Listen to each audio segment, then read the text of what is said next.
And I have cats. I'm a crazy cat man. I make no apology for it. And I realized the moment I saw how big that fire was that it was that there were going to be many families and many cats that needed to be rescued. And I just sort of dove in head first. And along that path, I sort of got good at it. And people online in the media are calling me an expert. Well, I'm not an expert. I don't claim that status. I really don't like labels. That being said, I do have some experience, and I learned a lot through successes and failures on some things that might work for you folks, and my job is just to pass them on to you and see if I can help you. I will claim to be expert status at 2 things on this earth. One is drinking beer and fishing. Nice. I'm not an alcoholic. I'm not.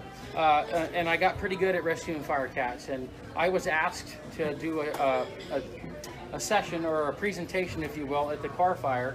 And then since I got involved in this effort, I've been asked to do the same here. I think it's important that when you have something you can pass on to other people that may help them, that you should share that. And so that's sort of the origins of my background. And I can tell you, can I ask maybe a show of hands how many folks are here because you are missing your own fire cats? It looks like about 90% of you, if my not great math skills are correct. And I would like to start by telling you that you all have lived, and I imagine a whole bunch of you in this room have lost your homes, and please accept my deepest sympathies. I lost a home when I was an infant, but don't remember it. But other than that, I have not been affected by this, so I don't know what you're going through, but I can only be empathetic to you and this dark path that is just a shadow, a cloud of darkness that has come over you. And if I can help you get your fire cats back, then I hope that could bring some light back to you. I really, is that any better? Be a little louder. Be a little louder. People on wow, I can't believe it. So that is what I wanted to do. I will tell you this. I've been in that burn zone at CampFire for probably 80 plus hours in the burn zone hunting fire cats. And I've seen a lot. I've seen a lot of hope. I've seen some tragedy. There are hundreds and hundreds and hundreds of cats in that burn zone waiting to be rescued. Hundreds. I rescued a critically injured cat, a burned cat on day 16. Last Saturday on the 23rd, I rescued a fire cat that was without food and maybe some water for 23 days. He probably lost well over half his body weight, and he is alive, and he is healing. And my segue into that is, you cannot assume your cat has perished. It may have. The odds are that someone in this room, your cat didn't make it. Those are the odds. But I tell people this all the time, and I'm not blowing smoke up anybody's skirts. Until you find a body or remains, do not assume your cat has perished. Don't do it. Don't do it. You're making the biggest mistake you could possibly make. And I'll get into the why of that in a couple minutes, but the real deal here is that these animals, somehow they find a way. They just do. I have never, the number one reason that people do not get their lost animals back, cats particular, is because they gave up. That is far and away because they gave up. And I'm not a pastor, I'm not a reverend, I'm not going to sit up here and preach the gospel. I'm going to tell you this though, if you take one thing away from this, you have a delivery to make, young lady. Yeah, for lunch with viewers. Isn't that delicious? Logan's Roadhouse. I'll take them, thank you. You can have that. Jack. Sweet potato fries.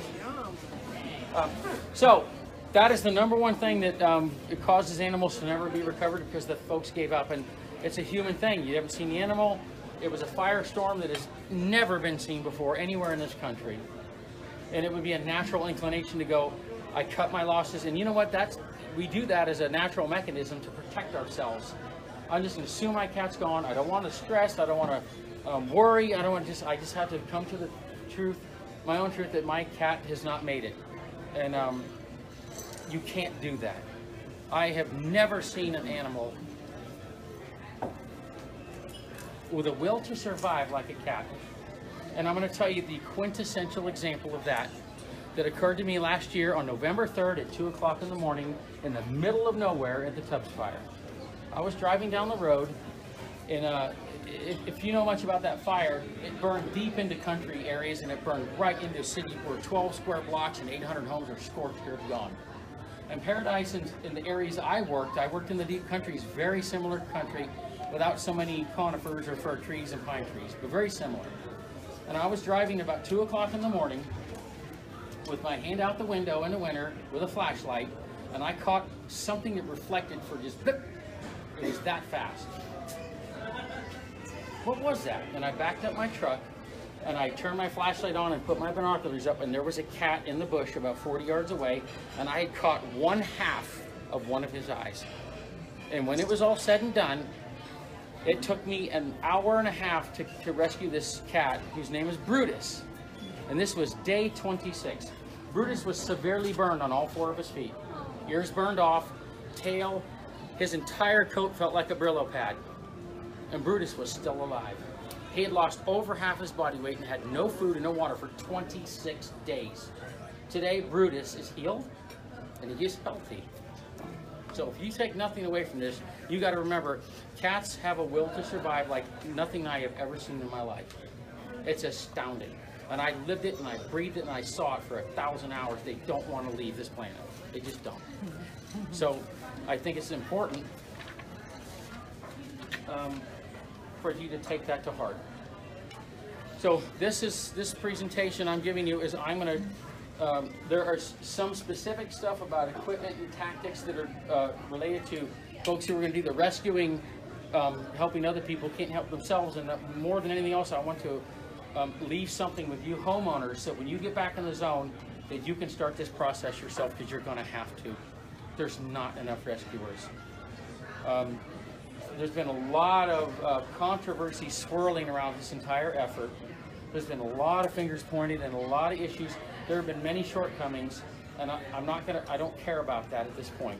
A lot of mistakes have been made on this path, but I can't change that, and neither can you. We can move forward and do everything you can to put something into this effort to get these animals safely rescued. And that winter's coming, winter is here, and there are still survivors out there. There are burned cats out there. There's just, like I told you, when it comes to fighting for its life, a cat will fight like the third monkey on a ramp to Noah's Ark, and it's raining. and that's funny, but it's true. It's absolutely true. They just dig in, and they'll just go all the way to the very end. So have heart, believe that your cat may be out there, and I wish, I don't have the fancy PowerPoint and audio-visual presentation to give. It's just me talking. My other partner who I work with and I 2 weeks ago rescued a cat named Hollis, big orange cat. And Hollis was inside his house when it burned. Hollis doesn't have a mark on him. Windows blow out of houses before the entire structure catches fire. Many cats perish. Say that one more time. Windows will blow out of houses before the entire house is consumed, giving a cat a potential escape route. So Hollis was inside his home when it burned, and we trapped him maybe 12 days ago. Hollis doesn't have a mark on him. He was in the house. Now, surely many cats did perish in homes, but don't make these assumptions.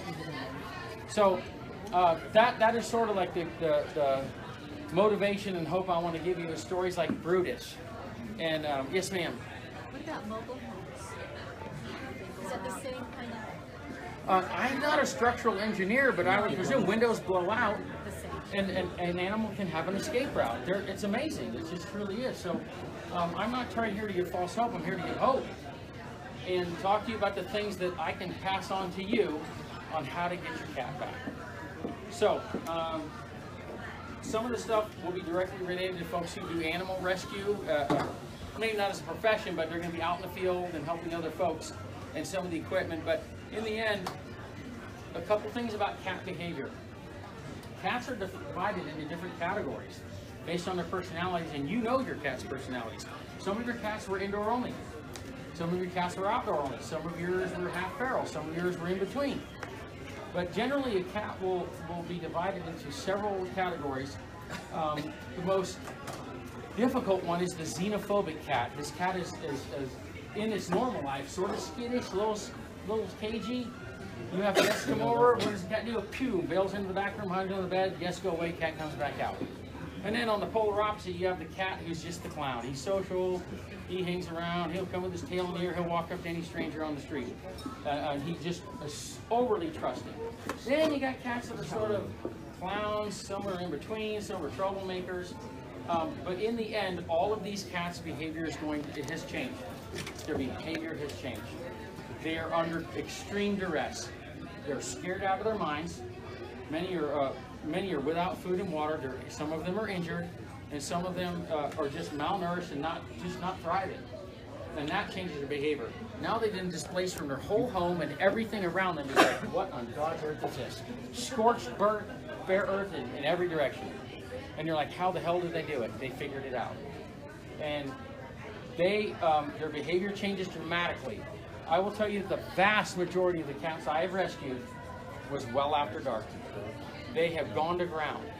They are cagey, they're sketchy, they're scared, they're frightened of everything. Even a normally gregarious cat that would be one of those socialite cats, like, hey, you shake the kitty bag and the cat comes from 800 yards away at a 100-yard sprint. And but these cats aren't doing that anymore. Rarely have I seen a cat. I've had one cat in this burn zone where I drove down the road and there's a cat standing on the side of the road, and he's kind of looking at me, and I parked across the street and I took out my little kibble and I went, and he went like, tail came in the air, boom, right across the street, grabbed him and was done. That is rare. Yeah. I can tell you this, there is no rule. All the rules are sort of broken here. And there is nothing really absolute, but I will tell you, most of the time the cats have gone nocturnal. They're frightened of everything and they're hiding. Yes, sir. So if they're nocturnal and the curfew's at 5 p.m. for any of the zones that they're open already. Oh, that is a valid concern, and that's something to chat about. I sort of haven't been keeping pulse of that, but it sounds like maybe the curfew is you have to be off the street from 8 o'clock to 6 in the morning. So 6 in the morning till 8 o'clock at night. So you get 3 hours, 4 hours of darkness. In some areas, I don't know. You have to validate that. I saw a press conference with the sheriff 2 nights ago, and I remember the sheriff was saying 8 o'clock. So if you're running around through town, our officers are probably going to stop you, and they'll want to know what's going on, and they'll understand. It'll get figured out. So there's sort of some ways around that, and I'll definitely touch on that. So the cats have gone to ground. They're hiding. They're scared, and they're desperate at this point because we're day 28 and a lot of them have no food. So you may have those ones that wander in the day, but I was out today in the burn zone for 8 hours and I saw one cat. One. And I know how to find cats. I know how to find cats. I may not be good at a lot of things, but I can find cats. So I just, all this time doing it, you just learn your eye, you train your eye on what to see, what to look for. And I saw one cat today. Now, if you were driving that burn zone, like I have done a few times in the evenings, they are everywhere. They're everywhere. It's like, I don't know, something like out of Alfred Hitchcock's The Birds, where all the birds go crazy, but the cats are everywhere, like some Stephen King movie. They're everywhere. They really and truly are. And so that is going to be the time that you are going to look for your cats. Now, when you get a chance to return to your properties, and you have an opportunity to go there, you may have one of those cats when you drive up for the first time, your cat's sitting in the driveway waiting for you. We are getting kind of toward the outside limits of when that would happen. But an example would be Darren Helms, Ignatius, some variety of Siamese. There's too many for me to remember. So I've been in touch with those folks, and they had access. This is like 2 nights ago. Or was it last night or 2 nights ago? And they said, we're going up. We're taking a trap, we're going up. So they went up there. They had a chance to slip in just before dark about a week earlier and saw a cat, and they were like, that's him. Like a block away. So they went back in there 2 nights ago. And I forgot Darren's wife, I forgot her name. Anyone know her name? Teresa? No. Maybe. She said, we set the trap. it was cold outside, so we jumped in the truck and we're getting warm, and all of a sudden we see this cat coming, and it looks like him, and she'd also put a little bit of food outside the trap, and she said she sees him, she's like, that's him, and he's eating. And she quietly slips out of the truck and she walks right up to him and picks him up. Rare. It's rare. Another great example in the opposite direction is the kitty named Taco. Taco comes from Honey Run Road. Taco is a calico, and I've been hunting Taco for over 3 weeks. So Taco's family had access in there because Lower Honey Run was opened up a little bit sooner than the others, so they had access, and she was. I told her I'd put food out, and I had her on camera in the evenings. And so Sandy, about a week after I was there, because I got a real job and I live in the Bay Area, so in between when I was here, she sends me a message. She says, well, we've been up there every single night from late afternoon to the evening. We're calling, and she's not answering, and I want to thank you for helping me, but that's just how it is. And I'm like, tap the brakes here. Let's just back off here. Taco is alive. Well, she didn't come to me. She's not going to come to you, Sandy. She's scared of anything and everything, including you. And that's sort of a disconnect for us. Like, these are our babies. What do you mean you're scared of me? They are. They're frightened of you. So every time she went up there, she would sometimes be there for an hour or two. Nothing. Not a peep, not a sound, not anything. But I had my cameras in there, and I was seeing Taco's patterns as she would come out late at night when no one's around, and she was not going to come back to them. It just wasn't going to happen, because that's the norm. That is not an absolute, but that is the normal. 80% of cats are scared to death. So eventually, I set a trap for Taco. I'll get into the trapping stuff a little bit later, but Taco was reunited this morning. Taco's home. And so that's just another example. Like, you might have that cat, they're like, oh, hey, how's it going? And I had a couple of those at the Tubbs fire. These cats were seemingly completely unaffected, despite scorched bare earth within 3 square miles. And they're like, hey, I'm just out hanging out. I'm like, okay. But it's rare. It's rare, so don't expect your cats to be there. Be hopeful. So what the first thing you need to do when you get home is get food and water out. Now, you may come home and there's already food and water out, because I know there's this bombardment of several Facebook pages with lots of animal listings, and there is some congruity to it, but there's also some incongruity. So some are on some page and not on the other. So you very well may have addresses where someone at some point had put food and water there. So the number one thing you need to do is get some food and water in there. And I'm going to tell you about, if you just leave a bowl of kibble, kibble doesn't smell very much. And a cat has incredibly acute senses. Incredibly. Their sense of smell is many-fold what a human's is. Much less than a dog, but it's powerful. They can smell stuff. I mean, I can't tell you how many times where I dropped a little nugget of kibble on the carpet that blends in, and the cat finds it in like 3 seconds. Like, they just have good smell, but they cannot smell that kibble from very far away. So here's what you need to do. I'll take a bunch of old rags, a bunch of t-shirts, just snip up an old cloth. I like dark colors. And I'll go to the dollar store or grocery outlet and buy canned mackerel, $1 a can at the dollar store. Open that up, pour it into a Tupperware, and make what we call chum rags. And you hang them up above the food, and they will broadcast that scent for incredibly long distances. And that's how you draw those cats in. Now, I know people that say, nah, I don't use that, it doesn't work. I'm like, if it takes you 5 extra seconds to hang a chum rag above the food, and I'm here to tell you, 1,000 hours doing this, it works. It works. It'll bring those cats in from a long ways away. Not necessarily yours. Maybe not. And this is the other part too. If you were able, at some point we'll talk about technology and trail cameras in a minute. But there's, I rescued another cat last night named Dart, who went back to his owner this afternoon in the parking lot here. And an hour after I trapped Dart, my trail camera, I have a special kind of camera I'll talk about later. And again, you don't need this high crazy technology. You use basic stuff, and that's all you need. But within an hour of me rescuing that cat, I had trail cam footage on my phone of 5 separate cats that were there within 45 minutes after I rescued that cat, because I put chum rags out. It doesn't take you anything, and it's cheap. Do it. Now be prepared if you go out and do this, especially if you're doing rescue work, you're gonna smell like mackerel. It's like lint or cat hair. It gets on you and you can't get it off. So that's the trade-off. You're gonna smell like mackerel, and that's just how it is. I was at a restaurant one night after a trapping session a while back, and people were looking my way. Good Lord. So it is a simple thing. Yeah, it's very simple, but it works. I can't emphasize it. There are certain things that I don't propose to know everything, because I don't. But I will tell you, if there's one absolute, if you use a chum rag, it will exponentially draw cats in, probably your own. And then once they're there, then, and feeding, I tell people the hardest part to this whole affair is finding and keeping the cats at the spot. Finding them and keeping them there. During the early days of the Tubbs fire, I was finding that cats were wandering. They were looking for food or looking for water, but something in a cat, they have a GPS in them, and they somehow know where home is.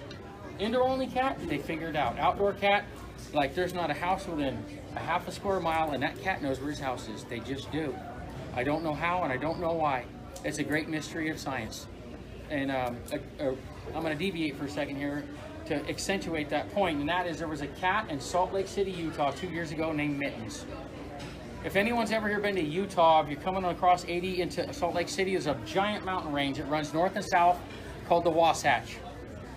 Well, Mittens' family lived on the eastern front of the Wasatch, and on the western front of the Wasatch, Mittens' dad towed his fishing boat all the way around the Wasatch to, I think, Park City to get the boat worked on, and the mechanic called him, and hours after he dropped out and said, "I took the cover off your boat and a cat jumped out."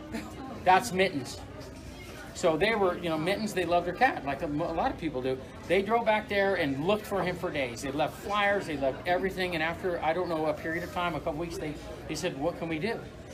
We have to get on with our lives." 6 months later, Mittens was found 3 miles from his house. 3 miles. He was chipped, and someone had found him.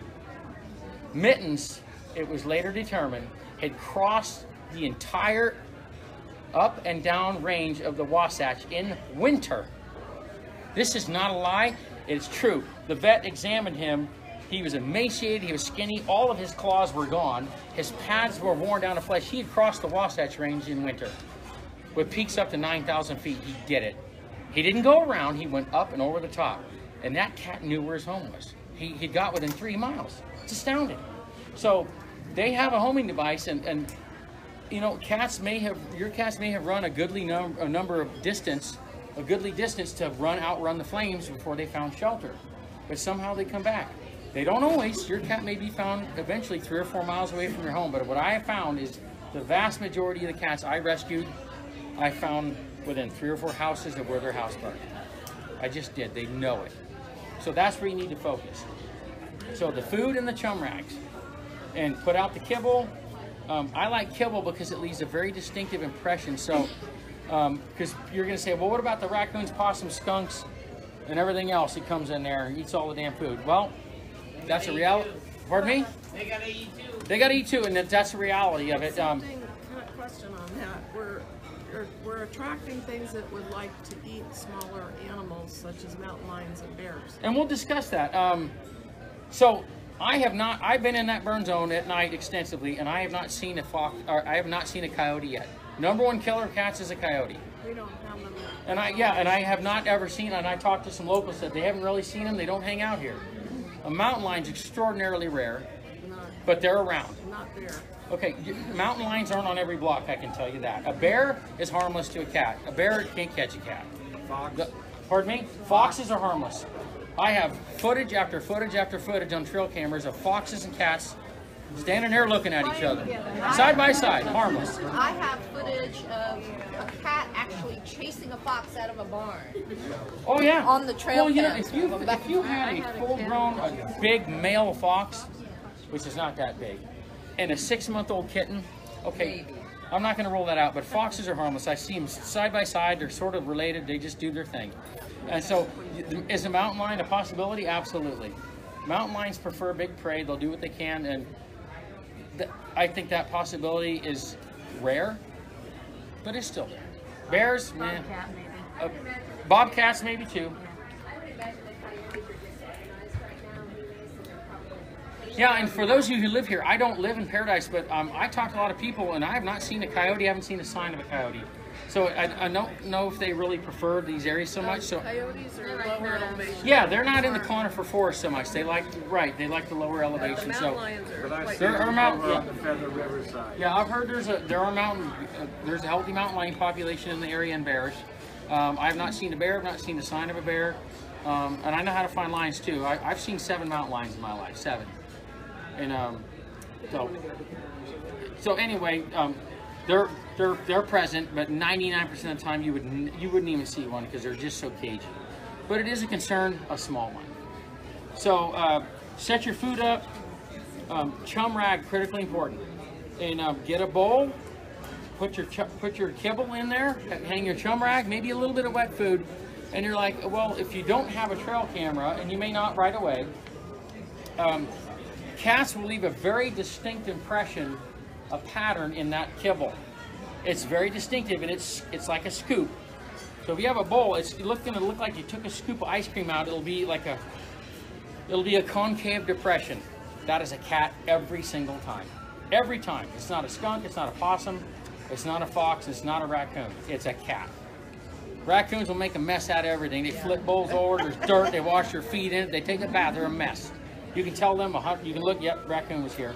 That doesn't mean a cat wasn't there before it, but a raccoon. So, if you don't have the technology right away to buy a trail camera, you can look at that impression and go, "That is a cat."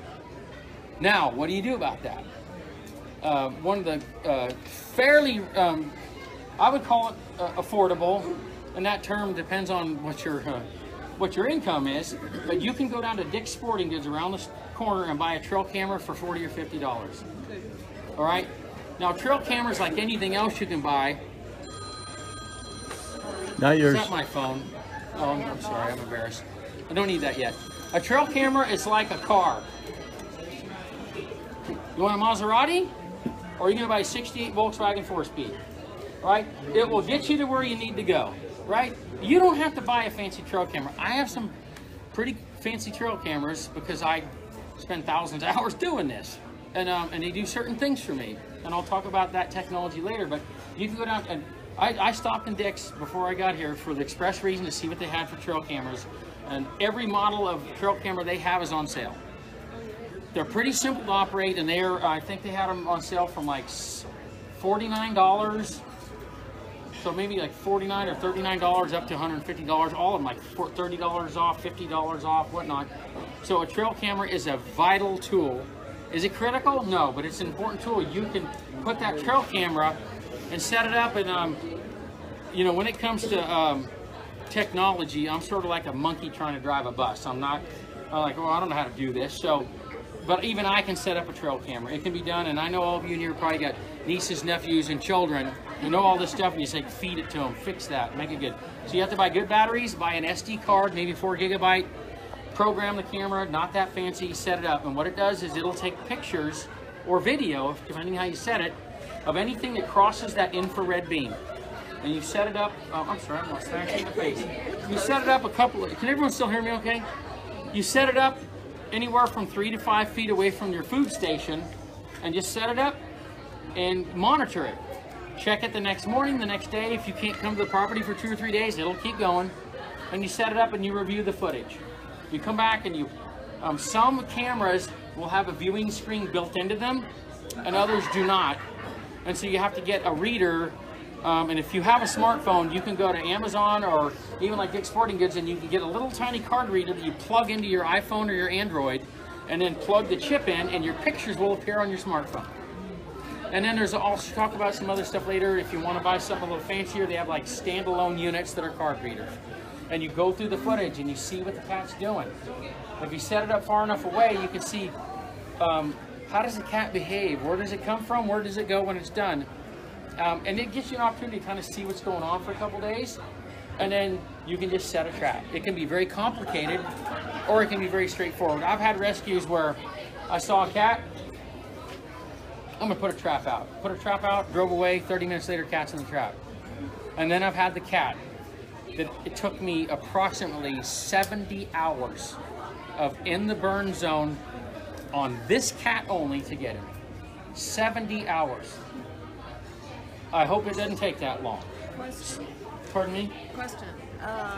What do you recommend for mounting the camera on if everything's burned down on the site? And I put them right on the ground. Really? Right on the ground. Okay. Just stand it up and put it right on the ground. A lot of them will come with a strap. If you can strap it on a tree and kind of angle it down, and that works too. But typically, I put mine on the ground, and if there is a reason for, yes, ma'am? Can you talk about how, the importance of a cable lock as well? Because the looting that goes on up there in the burn zone. Those of us who do this a lot have all had people steal our stuff. Yeah. It's frustrating. So if you can afford a cable lock, a lot of these cameras will have a hole through the back, and you can slip a cable around it and put it around a tree. It's less than $20. But if you can, you can. If you can't, you can't. Yeah, you may not have anything to attach it to. You may not have anything to attach it to, and so I just put mine on the ground. I try to disguise them so nobody can see them in case somebody does show up. But the reality is, it's a possibility, not a probability. So I wouldn't get too spun up about it, but it's something to think about if you're able to have some extra security. So again, if you can't afford a trail camera, get that food in there, get the chum rags in there, and then see what the pattern looks like. And one thing that's real important is if you're going to set a trap, be prepared that you may catch a cat that doesn't belong to you. It's going to happen. What are you going to do with it? Something you'll have to decide on.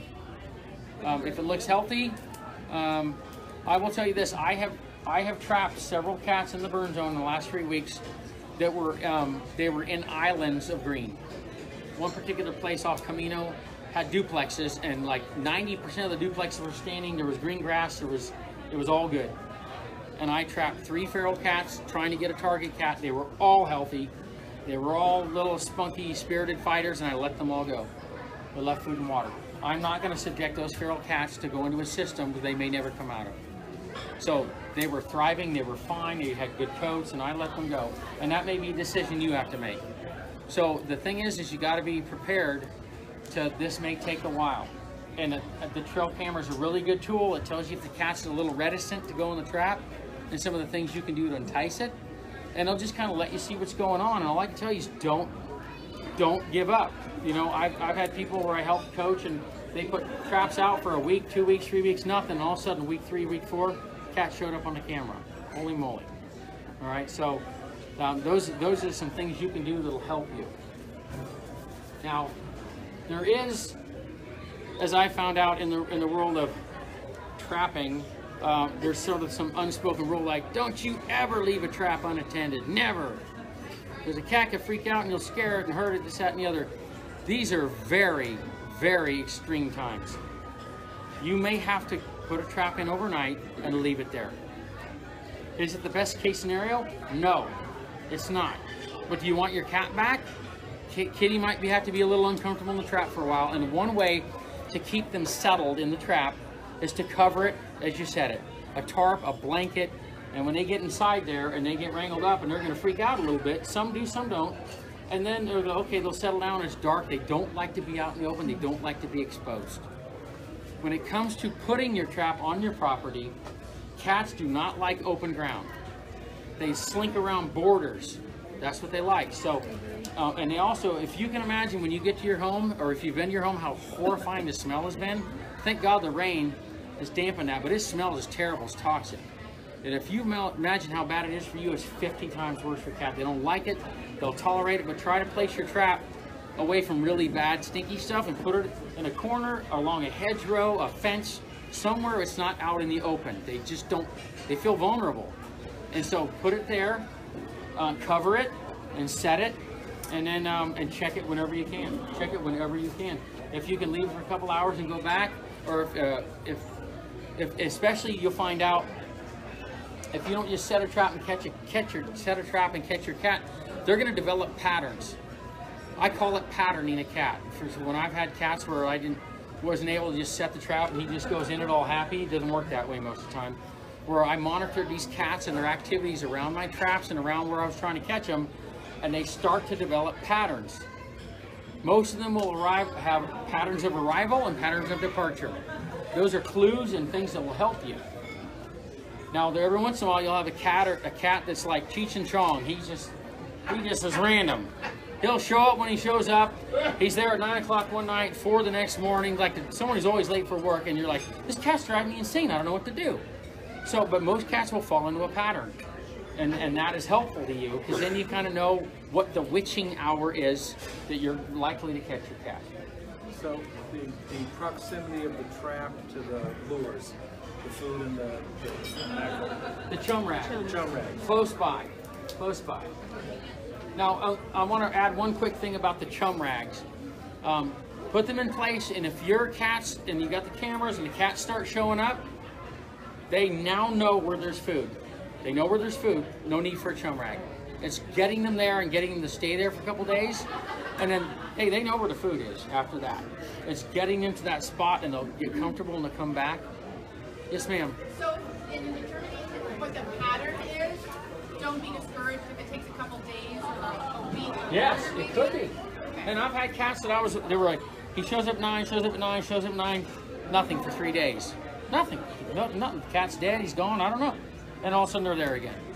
But typically they have patterns of behavior, and they'll show up, and you will see if you have a cat on a camera. You can also, if you you can set the cameras to record like 10 or 20-second video clips, or you can just use picture mode, whatever works for you. But with the video mode, you can watch the pattern's behavior. Like sometimes you'll get a cat like, she'll put her head down and eat, no, back up. Down, eat. That cat is walking the hairy edge, skittish. Then you might get the other cat on the other end of the spectrum. He just waltzes up, drops his head, and just starts chowing. Not a care in the world. So those are things that are clues to help you kind of figure out what your cat's doing. And then move in, get the trap set. Some people say maybe a day or two before you set the trap, put it on site and lock it open, or just leave it closed. Because you ever seen, like, well, you've all seen your cats do this. Cat walks down the hall and sees something it's never seen before. And like, what the hell is that? You've seen those videos where you put the cucumber, whatever, like they are acutely aware of their surroundings. And if they've been coming to that food for 3 or 4 or 5 or 10 days, and all of a sudden there's this big box thing there they've never seen before, they're like, what's that? They don't know what it is. So leave it there maybe a day. You know, it may not be necessary, but I'm sort of conservative about how I think they're going to behave. And I'll leave a trap there, maybe lock it open, let them know, okay, I know what this is, and then set it. And maybe a night before you want to trap, or even 2, don't give them any food. Don't give them a drop of nothing. Make sure there's nothing there, and you put the happiest, yummiest dessert, yummy type food that they like, because you all know your cats, and put it in that trap, cover it up, and then check it whenever you can. I can say that once you're, because people they want to know. Once you set the trap, and I would set it right before dark, and I'd back out of there and do not disturb the area. Leave it alone. Leave it alone. When I was working the CampFire last year, I was trying to help a family, and they had 2 cats on their property, and I told them the night before, I found your cats. I got them on camera. Sent them the pictures, like, oh my God, that's Fluffy and Dooders, or whatever their names were. And I said, they're there. I said, I'm working on it. I need you to let me do this. And the very next night, their 4 nephews are running around the property at 9 o'clock at night looking for the cat, shaking bags and flashlights. And I understand that, but I called the family. I said, you can't do that. You can't do it. You're disrupting that cat's behavior, and you're going to run the cat off. And they said, oh, we're so sorry. We were just excited. We thought we could get the cat. And like, you're not getting that cat until it goes in a trap. And in order for that cat to go in a trap, it has to be in an undisturbed, quiet, dark place where you can go in and get stuff done. And so I talked to them, and they said, okay, cool. Those 2 cats did not show up for 3 days. They didn't show up. They went, oh my God, I'm scared to death. And then they came back into a pattern, and eventually they were captured. So try not to disturb your property. How do you catch 2 at the same time? I don't. There are some people, like for instance, this property last night where I caught Dart, within 45 minutes, 5 separate cats when they're eating. And some people will set 2 traps at once. I've never done it.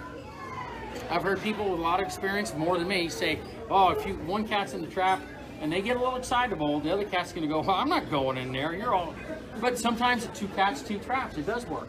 And again, no absolutes here. There's no no general specific rules. So it's a trial and error thing, but you gotta be patient, keep the food up, keep the chum rags up, use your trail cameras, and understand that these cats are scared out of their minds, and they want to be home, but they're just skittish. They're skittish. When you're there and you're walking around and maybe getting things set up, is it better to keep quiet or is it better to talk? That's a great question. There's been a lot of subject on this, people chatting, that some people, and I don't, where I've had no luck, where I'll have a family come in and say, I want you to just pull up in the evening before dark, sit in a lawn chair, and just talk. Your cats know your voice. A cat can hear a normal human conversation from approximately 180 yards away. Approximately 180 yards away. No, I didn't sit there with a megaphone, but people a lot smarter than me have researched this. So their sense of hearing, their sense of smell, their sense of anything is unbelievable. I've had cats where I was watching it through a thermal imaging scope about 20 yards away, and watch this cat circle my trap in the dark, and I simply shifted my weight and the cat heard it. It heard my muscles and my tendons shift and the cat would snap. It's astounding. So we don't want to disturb them. Let them get in there and do their thing. And you may find when you check your trail cameras, the cat just, I've seen it over and over again, circle the trap, circle the cat, circle the trap, get in the back of the trap where the food is and try and stick their fingers through there. They're like, they don't want to go in. And it may be that your cat is one of those that is shy or savvy. There are remedies for that. I will tell you this, anytime I had a cat on a property that I had it patterned and it was there and it stayed there, was coming to the food, no cat has ever gotten away from me, ever. And I had them like, nope, not going in the trap. All right, I'm gonna get you my super secret squirrel food. Nope, not interested.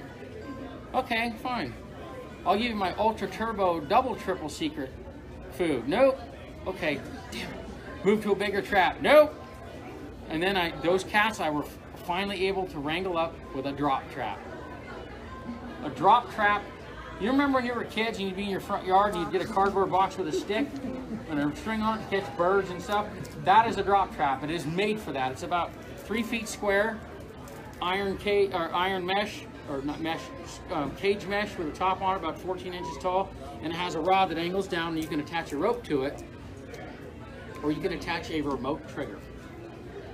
I happen to have one of those. I didn't bring it with me today because, like, I think unless you're doing professional or not professional, because I'm not a professional, if you're doing this a lot and you run into trouble, you're like, you may have to bring in the big guns, and that's the drop trap. And I've had cats that are so tuned in, I've laid in the dirt, scrubbed myself with juniper bushes, and laid flat, and that cat still knew I was there. I didn't move a muscle. I about peed myself. And they know you're there, so I was like, okay. They can smell a remote trigger can be triggered from I trapped a cat once from 195 feet away. I watched him through a thermal imaging scope. I watched it for an hour. And the cat showed up, he slunk under there, and I went, bing, dropped over it, and it was done. That's extreme. Those measures don't have to be employed that often. If your cat won't go in the trap, sometimes they'll just dig in like an Alabama tick. And other times they'll just, all right, I'm hungry, I'll go in. Yes, ma'am. They'd be more likely to go into a trap if they had a blanket that had some of their hair and smell on it, or some of your clothing with your smell on it. That has been a subject of discussion many times. I don't know the answer. Can it hurt? I would say it can't hurt. Now, when people, there's many things out there on the internet, and I call it kookery. There's a lot of kooks out there to come up with stuff. I've heard everything from litter box to leave your dirty panties outside, and that'll bring them in. All manner of stuff, and the dirty litter box, put your t-shirt out. And to my knowledge, no one has ever proven that's effective.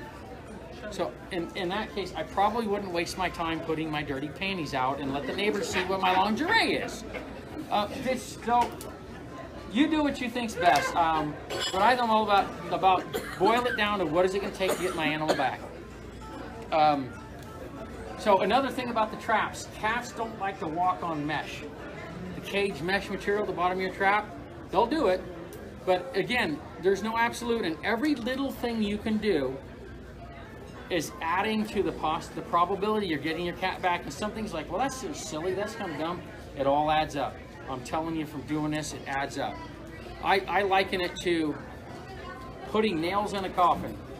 And that coffin, and once it's sealed up, represents, it's a silly metaphor, but like my cat is the rescue of my cat, and every little thing, extra tactic I can use, every little thing I can employ is putting a nail in that coffin. Until you get enough nails in the coffin, and it's sealed and it's game over. So little things can make a difference. The chum rags, lining the trap with some cardboard or a piece of carpet. Little things that, is it going to make a huge difference in the end? It might. Yes, sir. We've been in the area for a while. What if they don't let us back into our area for another week or 2 weeks? I mean, it's already been a month. I know. I know a lot of us have thought about sneaking back in, but I'm worried about the penalty because I've heard about people getting arrested. I'm getting pretty sick of this. I can tell you this. If it was me, I would have gone full-blown Rambo, and I would have snuck in there under, and I know how to hide from people. I do it for a living. And I can just tell you, I feel you. I feel you. I feel you. And you have to make that decision yourself. And if you did, I wouldn't fault you. I wouldn't do it. About 20 seconds of how did you start doing this? Well, about close to a year before our fire, Tubbs fire, which happened on October 8th, I lost my indoor-only cat, and one of my cats, and he'd never been outside, and I lost him. He got out and he vanished without a trace for 13 days, not a trace, and it was hell on earth for me. And I have a taste of that. So I feel where you're at. You're like, my God, we got to get in there. We got to get in there. We got to get in there. Until you can, you do what you have to do. You know, I'm not going to tell you to go in there and knowingly break the law because I do this for a living. You don't want to do that. No, but if I'm asking, is there even any chance? I don't know because I don't follow a lot of that, but I keep hearing the zones, like zone this and zone that. You can go in. There's a curfew from 8 at night to 6 in the morning. And I know a couple days ago there was a community meeting on Tuesday, maybe, or last night, maybe, where the sheriff and the Paradise Police Chief and the Butte County Sheriff, they talked about this, and they're doing everything they can. I can tell you that huge progress has been made in that burn zone. I was in there on day 5, and it was in every sense a war zone. The parts per million on the smoke was like 700, and 260 is considered really unhealthy. And it was literally, you couldn't see 50 feet. The first week I was in there, I had no idea that when you drove up Skyway, there was this big giant canyon. And beautiful country and towering bluffs, and I didn't know it was there for a week. And so it was terrible, and there were cars on the road, you were zigzagging power lines down everywhere, and it looks dramatically different today. So the point of there is I believe such good progress is being made. They're getting all the hazard trees out of the roads, and it doesn't look like the same place. There were traffic lights working today on Skyway. I couldn't believe it. So I can just tell you that there's so much work going on there, and they're trying to get the bulk of it done to make it safe for the residents to go back. I just know a little bit about that, and I'm hearing that the sheriff is really trying to push and get people in there as soon as he possibly can, and you can start doing the work. And it's tough. It's tough. I know. My heart is with you all, and myself, and especially when other rescuers are allowed to get in there, we're going to be helping. We're going to be helping, but there are so many cats and so many residences that and please share all this with your friends and family who have cats. Spread the word and just go in there and start helping each other and do these things. I was one of the first responders at the shelter, and I dealt with a lot of organizations. Are you Joy? No, I'm Heidi. I know your name. Yeah, but I was involved very early on, and I was pushing for documentation and digital images to get out to the public in the very beginning. And I got a lot of, I damn near got arrested. So, I did. It was approved through NAVDAC, but it was a real obstacle. And I know. And I'm curious. Trust me, I have lived it and breathed it and swirled in the controversy for 3 weeks, and it's disheartening, but we can't change it. And you can push the public officials, like, let us in there. But so are they letting, I mean, if you were to, I know people that are really volunteering in the field, would you rally and get in? I will tell you this, I am able to get in because I'm a sworn law enforcement officer. They know I'm not eluded. And at this point, I am not able to bring other people in with me. Do you need some deputies? Pardon me? You need some deputies? Do I need a posse started? Yeah, I'll throw you all in right now, damn it. So it's crazy making. It's not.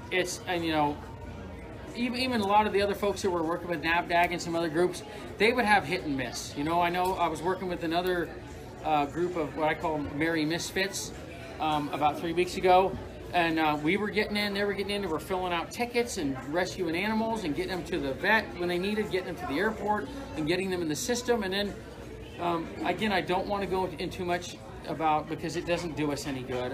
I could sit here and rail. I could tell you stories that will curl your toes about the stuff that is going on that shouldn't have. But we can't change what happened. All we can do is, like, let's get in there when we can. I agree with that. I know. Yeah. To be honest with you, I mean, one of the best volunteers or rescuers was a gentleman who showed up, and I said he would bring in a horse trailer full of, you know, he had seven or nine cats, 2 goats, dogs, puppies, and I said, and I looked at him, I said, how are you doing it? And I said, I don't believe that your organization. He said, now, yeah, I ran into a resident today. He works for he's a tree guy. He's an arborist, and he has all the stuff. And I said, "Oh, you work with?" He says, "I just sneak in here." I met him at his house today while I was trying to put some food out for his neighbor's cat. So I mean, I don't want to talk about rule breaking. You do what you see best. I'm not going to advocate. I'm not advocating that you go break the law. If somebody did surreptitiously find their way into their home, that's all I'm going to say about that. And I understand your great frustration and your great stress and anxiety that get us in there and let us get our animals back. So, real quick, we're talking about other groups already up in there, moving around. How do we avoid collisions? I'm trying to do something looking for mine, and maybe you're in that same area. There's next door trying to find their another great one. There's going to be some growing pains with this, where people are going to be crossing paths, and you know, I've seen this in both the previous fires I worked, where I'm targeting a cat at a location, a known cat with a family says we want our cat, and then people are sprinkling food stations or bait stations all around it. I'm like, if a cat's got a smorgasbord at his will, he's not going in the trap. So it becomes one of those things where there's going to have to be some organization once it opens up and everyone's allowed in, and just go with that. And I understand. So what should we do if we get to our property and there's already a trap there, or there's already food, or there's already water, or there's always the chum rags? Yeah. You're probably not going to find chum rags, because I'm about one of the only few people that does it. But what I would do, I know in the past, NAVDAG, I'm only working on properties myself, the people I have their addresses, and I'm in contact with those people, so they know I'm there. But if you find stuff there, then what I would do, I think the best practice would be, obviously don't steal their stuff, but if there was a trap, close it. There may not be. If there's a food station, remove the food and leave a note. Leave a note and say, I'm the resident, I am actively trapping to catch my cat, please don't put food here. I did that 2 weeks ago at a place off of Edgewood where someone had left food, and I said, please don't leave food here, an active trapping effort in progress. And that can be the thing, and you'll see, that's a great point, Do you want to take like a 5-minute break or so? People can get a drink of water or something and come back in like 5 or 10? Water? I mean, I realize I'm really exciting to listen to. Yes, you're not But if we want to just take a couple-minute break and we'll come back to it, and I'll talk about some equipment. And please, any questions, this is very informal. Fire them at me. We'll be back. I'm going to pause for a little bit. Get started again. A couple things. Someone had asked me to bring up, if you catch a cat and it's not your cat, what do you do with it? Is it possibly someone else's cat who they're missing? Yep. Then you got to make it. You have a decision to make. And if you are going to have that cat and it's not yours, we would encourage you to bring it to VCA Valley Oak. And at this point, things are fluid. They're changing. I know right now there is the animal shelter at Del Oro. Is one of the temporary shelters. I believe it's being run now by ASPCA, as I understand. Yes. The Chico Airport shelter is, I don't know who's running that, but I believe that's still up and running.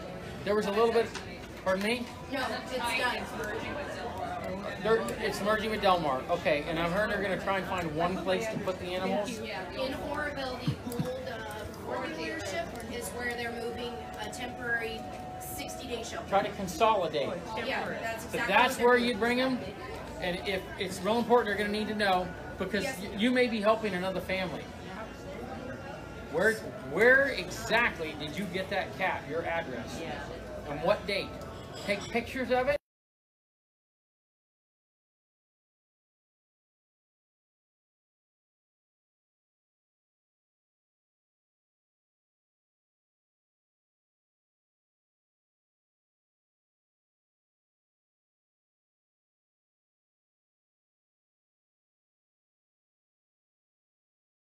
This happened early on. Yes, sir. Take a picture of the intake papers.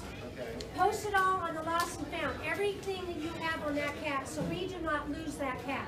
You know what I mean? How do we post it on the Lost and Found? Lost and Found for the Paradise Lost and Found website. What's the address? We don't.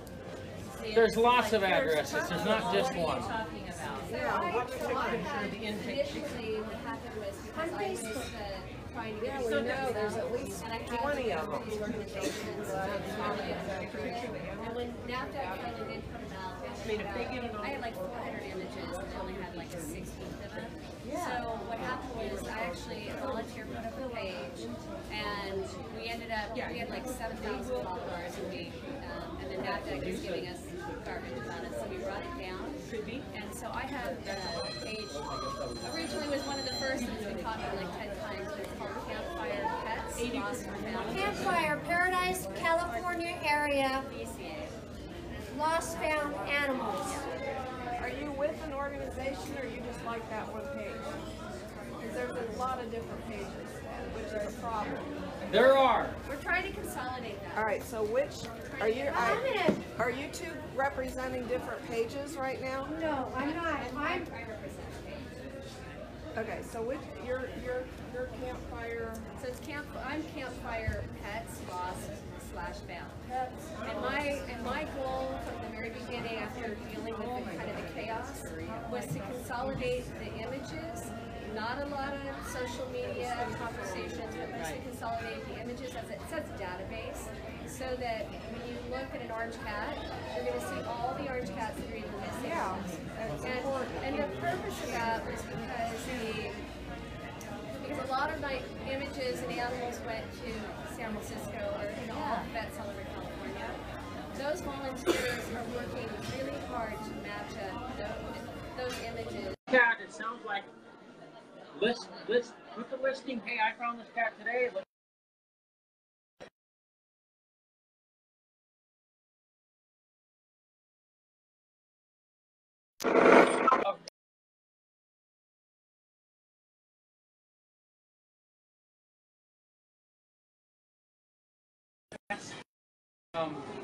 And I had people later contact where those cats go, and I told them, like, cats gone.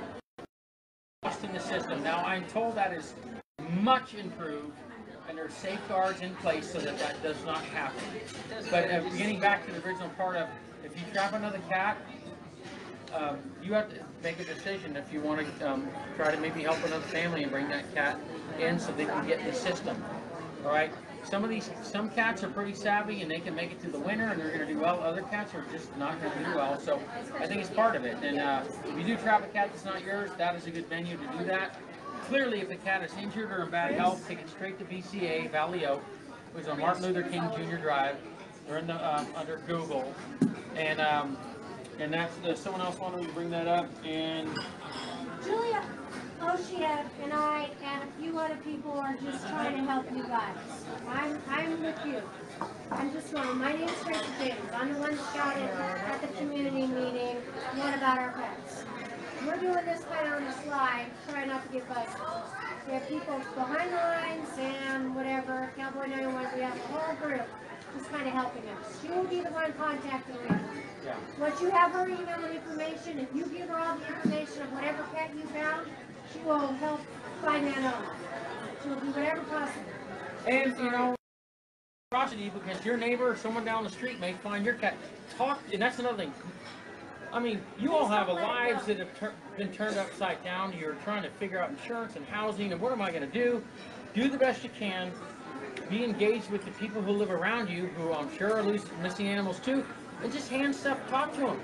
They may get your cat 2 blocks down the road. You just don't know. If you can't take it in, please call us. Somebody get a hold of it. We'll get somebody out there to pick it up. In the store. So real quickly, if you'd like, I can go over a little bit of equipment stuff, and it's real straightforward. So I brought 3 traps. Is anybody here just has never messed with these before or not familiar with them? Raise your hand if you're not. Okay, so once you are, they're not that complicated. So I'm going to show you this one here. That's a standard trap you'll buy. This is about a standard, a normal cat-sized trap. There's that fat, I call that the fat cat trap for cats that aren't necessarily. So how this works is, you raise this bar up, and all traps work differently. This one is made by one company, but they pretty much work the same. So you see this plate at the bottom? Once you set the trap, what you do, put your cardboard in, put the food in the back. This one's kind of nice because the mesh is too small for little Felix to get his little piggies in there. So if he wants the food, he's got to come in the trap. And when they walk in and they step on this trip plate, the trap, they're secure. This type of trap is pretty secure. It's not a lot of bells and whistles. This is this one costs about $60 or $70, and then I have a cheaper version of that because I know money's money, and I've rescued a lot of cats. This is a Volkswagen 4-speed 68 trap, right? I have Ferrari traps in my truck that are much bigger and cost more money. They're heavy duty because they get used forever. This will work just fine. It works just like that other trap. You can buy it at Tractor Supply for like $28. $28. No bells and whistles. Now, I will tell you this. Let's talk about trapping. At some point, some of you are going to encounter a raccoon or a skunk. Or a possum. I mean, you got to really get your diet.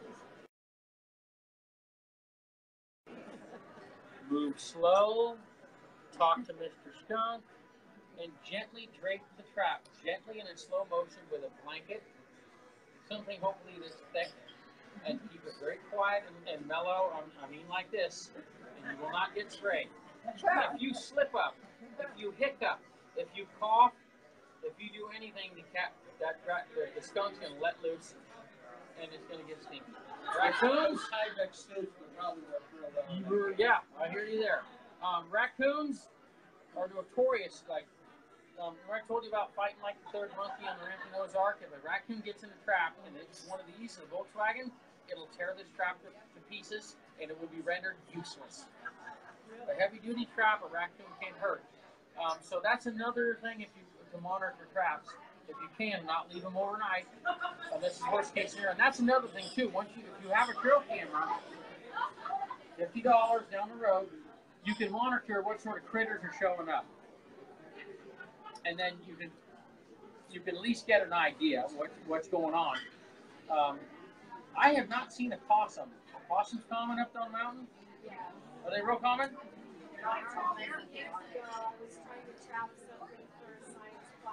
Yeah, they're not real common where they're crazy common where I live. They're everywhere, and they're harmless. They're stinky. They got big nasty teeth and they smell. The possums, you just open up the cage and they're like, what's going on? Do the same thing when it's time to release the skunk. You got the blanket. You can raise your traps up. Like this one, you can raise it up. Remember, you're in this zen-like state. And just step back, blanket covered, and skunk goes blah, blah, blah, and wanders out. The raccoon will take off. You may even catch a fox. You catch a fox, you might snarl and growl. You open that up and he's like, right out of the starting blocks. They're gone. You won't see him again. But don't forget, and a lot of times, fox and raccoon are rabies vectors. Pardon me? Fox and raccoon are rabies vectors. Don't mess with them. Yeah, if you get bit, you got to get the shots. You don't want them. Don't do it. Just be careful. Be careful. Does that come up pretty easy, like if you had a rope tied on you? Pardon me? Does it come up very easy? Because I don't want to get close to the skunk. Well, yeah, that's the thing is if you have this whole thing covered and the skunk comes in it, it's all covered, so you have a barrier between you and the skunk, and you just gently lift it. And I've done it several times where this trap doesn't have this one. This one here has a little thing I can wrap it around where you just lock it open, quietly and gently, and step away. So that's it. Wildlife. It's critically important when you are going to trap. Either keep it covered if you have to leave it, and then that cover keeps them calm. Right? Because they get spun out real fast. So it keeps them calm. So that's trapping. They like the other thing too. You set your trap, test it at least twice. Put your finger through the trigger plate or through the mesh and hit the trigger plate or with a stick at least twice. Make sure it's working. You do not want this to fail. If they get out and it's a failure, then you've kind of gone backwards. It's going to take a little bit of time to get them back into that habit where they'll go in the trap. And then there's this big feller here. This one is obviously for bigger. This works a little differently. It has a couple of rings, and they come up, but it has the same trick plate like the other ones. And you flip a little lever here, that goes in, hits the trigger plate, and then this drops and these rings slide down. The only downfall to a trap like this, and there's a company called Truth that makes very good traps, and theirs are like this. Here's the problem. If you're in a predator-prone area, and a cat is in the trap, and a predator shows up, and they want to monkey with this, I lift it upside down, and the trap will be something to think about. Not a big deal around here. I'm not terribly worried about predators, but you don't know. That's a limitation of a trap like this. So now, those versions, you can turn them upside down, flip them, and you're pretty much not going to get in there. About 800 pounds. So that's the trap. Any questions on the traps? They're pretty straightforward. A couple things. Again, set them in perimeters along corridors. They don't put them out in the open. Cover them up. Get fresh bait in them. Check them. Cover them with carpet. Monitor them if you can. And then if you have trail cameras, all I have a special kind of camera, and this is for those of you who would be rescuers, people who have experience doing this. If there's any way you can get a hold of this kind of trail camera, it's a texting trail, it's wireless. So I can set this, and as long as there's a signal on this and a signal on my phone, this will send me pictures in real time from where I have this set up on a trap, on a bait station, and it'll tell me what's going on right now. In fact, I rescued a cat from a residence last night, and I have a texting camera there right now, and while we've been sitting here talking, that camera has been sending me non-stop pictures on my phone. I have 45 pictures.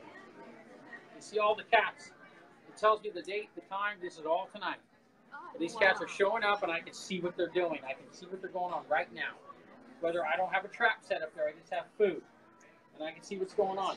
This is ultra secret squirrel high-tech stuff. You don't need this. You don't need it. I've spent a lot of money and had people help me so that me doing this where I may be trying to monitor 3 or 4 traps a night, and I can set these up, and I know what's going on right now. You do not need this, and I'm not trying to impart this on you, but this is some of the technology that's out there. The run-of-the-mill $40 to $80 camera at Dick's Sporting Goods or Sportsman's Warehouse or Amazon even, they got everything under the sun. Get it, play with it at home a little bit, set it up, and it'll work just fine for you. You don't need this fancy stuff. Now, something, especially for those of you who are going to be doing this rescue in the burn zone, I have never heard of someone doing this. I'm sure someone has. But a large part of my career has been spent hunting human beings in the woods. Mexican drug cartel, dope growers all over Northern California. I've hunted them for years. I know how to hunt humans, and I use technology that helps me and the people I work with do that. And one of the tools that I started playing with last year, the CampFire, that turned into my most important tool. This is a thermal imaging optic. It's not night vision. Night vision enhances whatever ambient light is there, and it's very limited on how to find cats. This detects heat signatures. Anyone watch that movie Predator with Arnold Schwarzenegger? Remember that creature? It saw in thermal. You saw that. Remember the thermal? And it had that big gun on its shoulder. It saw in thermal imaging, and that's what this does. So I have used this, and I have found, I cannot tell you how many cats I have found with this scope. The most famous cat I rescued with this scope was last year at the Tubbs Fire, and this is a story for the books. I think the day after Thanksgiving last year, actually the Thanksgiving, I was out in the burn zone at 2 in the morning in an area called Fountain Grove. Beautiful luxury homes in the hills, this country. And I was walking down this road. I decided, I don't know what made me do it, I'm going to walk down this cul-de-sac. And I was walking with my thermal imaging scope, and I detected the unmistakable, brilliant, white-hot heat signature of a cat sleeping in a pile of rocks. If I had been using a flashlight, I never would have seen that cat because he was sleeping. A flashlight's a great alternative. If you were in the business and you want to look for your cat out at night, don't crash. Drive 3 or 4 miles an hour out the window with your flashlight. This is an $80 flashlight or a $60 flashlight, whatever you got. The light technology is crazy. The batteries are almost different. This is 1,000 lumens. A viewer on here is asking where you can find the thermal camera. The thermal camera you can buy on eBay, on Amazon. You can buy them anywhere. I will tell you this: I'm not suggesting that you folks who are hunting unless you have the funds to do it. This scope is sort of like a Toyota Corolla of thermal imaging scopes. And when it was new, last year's model, it was $2,500, and this is the Corolla model. They go all the way up to $50,000. Yes. You know, I was very envious you had that scoop. Pardon me? I was very envious you had that scoop. Yes. So I did a little research, and they have a device it's called Seek Thermal, and the XR goes $1,500, and it seeks about 1,800. I know someone that had one, and it didn't work well. You can try it. I have a friend who bought one. It costs about $500. It works a little bit, but like I said, I was able to purchase this for $1,200 because I talked the seller down, and it works really well. I'm trying to get a grant from the company that makes these things to give me a better one. But what this does, and this works because if it's really cold outside and everything's cold and the cats are warm-blooded, and you will find they're sick, you will see them. You'll see them. And the last few weeks I've been up here where it got really cold and it was raining, and I probably located 50 cats with this in broad daylight. You will not see them. They're camouflaged. They're burned. You can't see them. And I have a good eye. I have a trained eye to find cats. And I would do this, and I'll be out like on Philly Road or Pearson or Wagstaff or Elliott or wherever there's not much going on, and I'm hanging out the window in broad daylight, and I can keep both my eyes open, and my buddy's in the front seat, make sure I don't crash. And I'm going really slow, and I'm just scanning with this scope. And the moment I see heat signature in daylight, I will stop, and I will identify where it's at, and I'll throw up my binoculars, and I will verify what it is. And I found over 50 cats, just seen them, maybe not necessarily saved them, but I've located over 50 cats. I found one today that I'd never seen before driving by a residence over and over again. I found it today in broad daylight. And I never, ever would have seen that cat without this scope. So for those of you who are going to be doing some rescue stuff, it's kind of like you get what you pay for. This is a entry mod. This is like an entry level model, and it's $1,200 to $1,500. So I'm not saying you folks should do that, but it's the kind of technology that's out there that can help us who are doing this a lot, going from res to res. So I'll be writing in my notebook. I got to go from, you know, I got to go from 1357 Wagstaff over to 5532 Edgewood, and I punch in my navigation in my truck, and when I'm driving, I'm hanging out the window, driving slow, and I'm looking for cats on the way. So it's, again, just technology that's out there, and again, more geared for folks who don't have a lot of money, who aren't doing this, helping a lot of people. And so it's just stuff that's out there, and you don't need a lot of fancy stuff, right? You don't need a lot of fancy anything, right? The Volkswagen 4-speed will get you to the same place, right? As the Maserati or the Porsche, whatever. So I don't want to get like too geeked out on the gear, but make sure you have extra batteries. If you can get a trail camera and buy 2 SD cards, you can. If you're not at the house all the time, you can go to the house, take the one out that was there overnight, put a fresh one in, and go home and review the footage for later. And it can work that way. I know we're kind of getting short on time. When you're seeing cats in the daylight, have you been taking photos of them? Some people.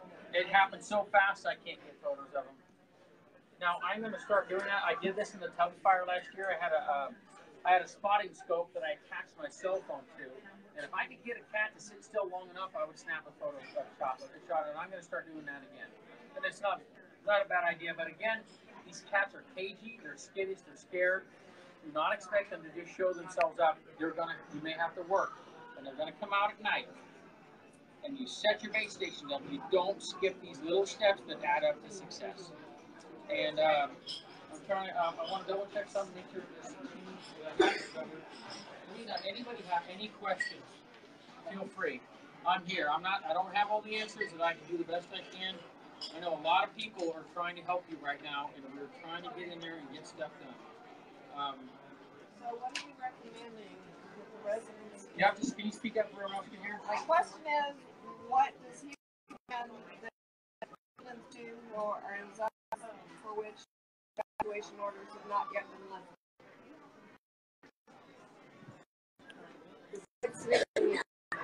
Besides sneaking, I don't have an answer for you. I'm sorry. You can keep putting the pressure on those official groups that are allowed in, and I'm not saying be negative, but implore them, please. We need some help in here, and you do the networking, and you.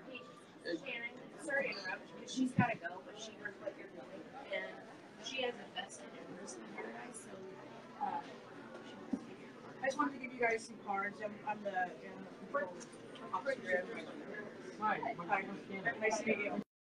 We're doing a lot of that. Yeah. Coincidental. So I want to give you some of my cards. Finally, Officer Robbins with the Paradise Act. Super Animal Control City here. All three.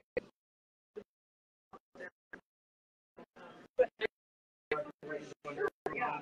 Oh yeah, it's a lot. But what I just want to let her know, our goal is working on, because there's so many organizations that were kind of unauthorized to go up there and remove animals, so it wasn't documented correctly. This isn't from one place to another, and what we're working on now is it's just for Paradise, because that's what I'm responsible for. Right. Oh, absolutely. Yeah. But we're making a Google spreadsheet of all the animals, and we're trying to obtain photographs, and we're going to make that available for the public when we get enough. And the long-term plan, I was able to get water to the shelter today. We have power, and we're almost ready to go and work. We have been running. We're hearing that the old Ford dealership is going to be the new clearinghouse for. Are we hearing that? No, I know Del Oro's up and running. Del Oro, by ASPCA, I've heard. And for like 3 more weeks, so then I think the county may run it down there. But my goal is to take back all the Paradise animals and house them at our shelter. And so our goal is, I mean, if that means another year for people that are displaced. There's been a lot of folks concerned because rumors are flying. They're going to adopt them. They're going to sell them in China. They're going to sell them to the cat factories in 30 days. That was a joke. Yeah. Is that Did you shed some light on that? I have no knowledge of that. So they're not. A lot of people are concerned. Well, if animals held there 30 days, they're just getting adopted out. But there's actually laws attached to that. They can't do that. Yeah, there's extenuating circumstances. Yeah. Is there any contact information that you could give to the viewers here? Email me at business cards. Yeah, jrobbins, it's JROBBINS at townofparadise.com. So if you guys start sending your contact info, that might be a great way for me to get Got it? townofparadise.com. And I'll pass the cards out. Thank you. Probably not. Probably not. But we're gonna try and create like maybe a shipping container of some sort that can, like some sort of makeshift something. What is there?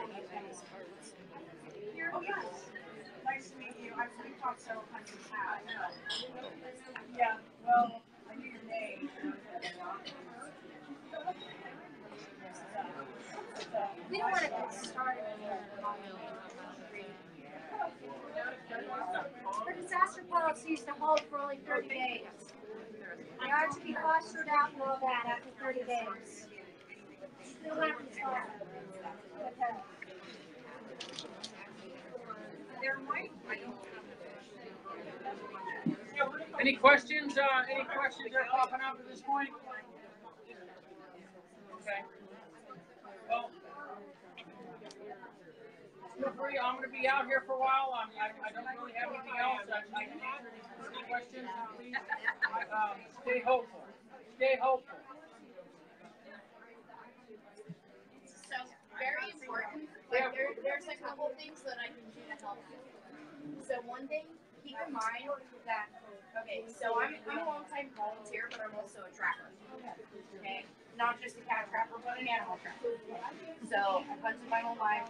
I was in the military when I came back home, and I got medically retired. So I spent my time with the fire since the day after the fire. Because day after the fire, I was up there getting people their animals that asked me. So I'm trying to get several things. If you think you have a feral, don't get rid of it right away, because there's a lot of these cats that are going to act feral. There's a lot of these cats that have an ear tip, whether it be left or right or a gouge, that you would think it's a feral cat, but it's actually turning out that there's a lot of these that they're people's cats. They got trapped and the county fixed them so that they wouldn't have a lot of unwanted babies. So don't automatically assume it's feral and throw it away. If you do decide to do the trapping to get your own cat and you catch somebody else's cat, that might be the only time that cat is ever trapped. Please check for microchips. If you don't have a microchip reader, because most of us don't carry those around, but you can go to the shelter. You can get almost any law enforcement officer now has them. So you can check for a chip. Any vet has a microchip reader. And by all means, if you have not done it yet, microchip your animals. Shop around. If you don't want to go to any old vet and do it, you can go to the shelter. They offer $5 microchips. That's the cheapest you're going to find. The Rico Wags and Whiskers. We have them. It's sedation. But it's a lifetime chip. That means that you're not going to pay a yearly fee. Mean that once your stuff is loaded, you can't change it. It'll be registered to you, and you can change it at meeting. Or that from tragedy, they will give you a discount. If not, make it free. They've done that. They did that for renewing our registration. I would like to. Well, yeah. Chico Wags and Whiskers. It's at the North Valley Plaza. You probably find me there any given day, but I've been away for a while because I've been up in Paradise Sedalia trying to get people their animals back. I just drove up tonight from Lake County. Lake County is right on the road up until this fire. Do you fish? I go fishing.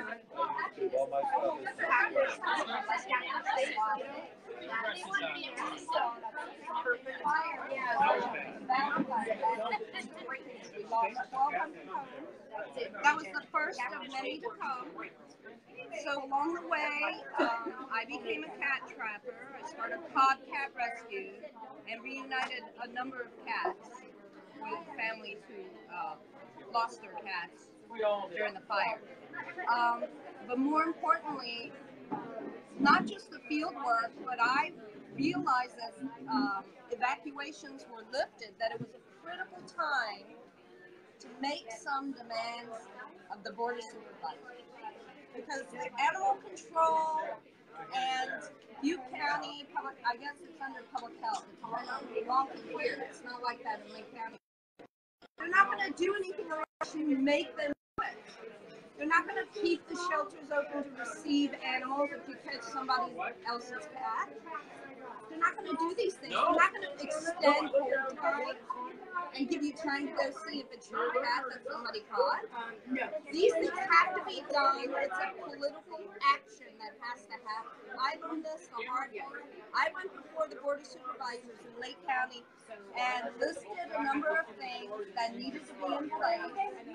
It takes 2 weeks at minimum. Because you speak during public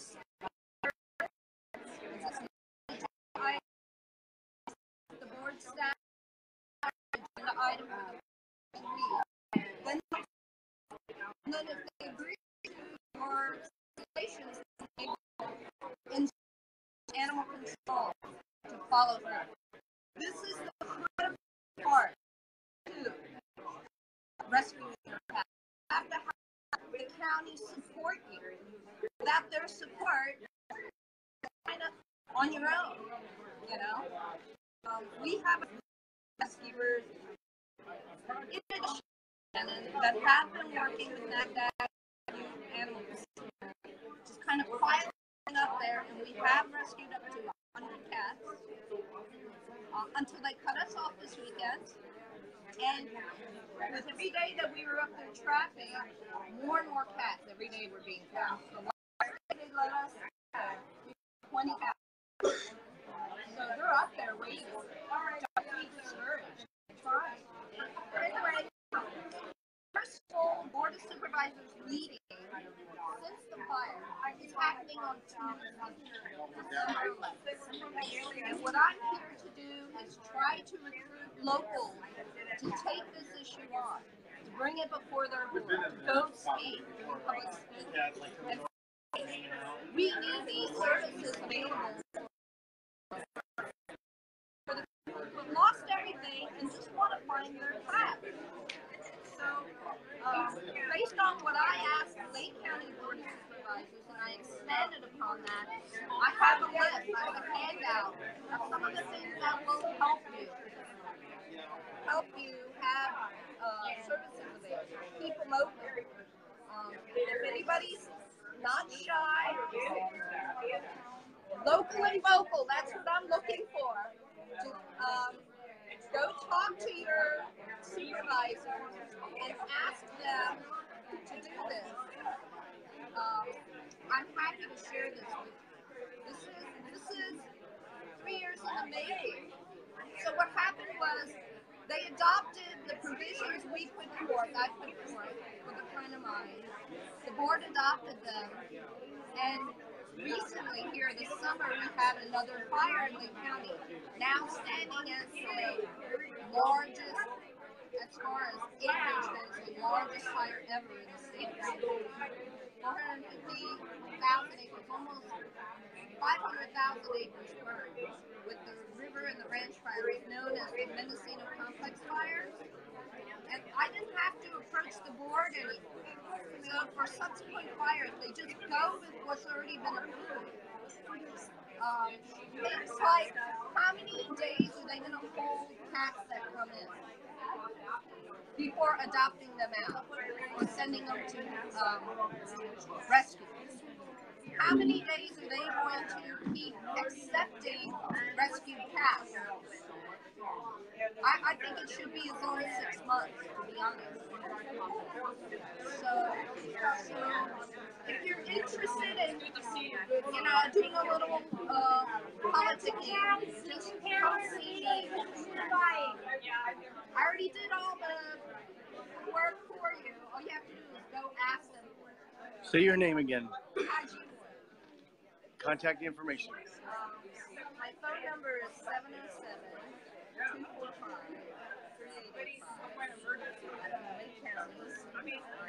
I do have a Facebook page that I grew up in anticipation of this movement. It's called TAT Advocate Team. Can I get a picture of that? Sure. Let me do this. You're welcome to read it. I just want to get everybody viewing an opportunity to read it. It has to be done. Without this component, people are going to be on their own. We need their cooperation. I'd like to do this first. Oh yeah, There you go. in the back here. Okay, guys, I guess that's about it. I'm going to sign off now. Thanks for watching.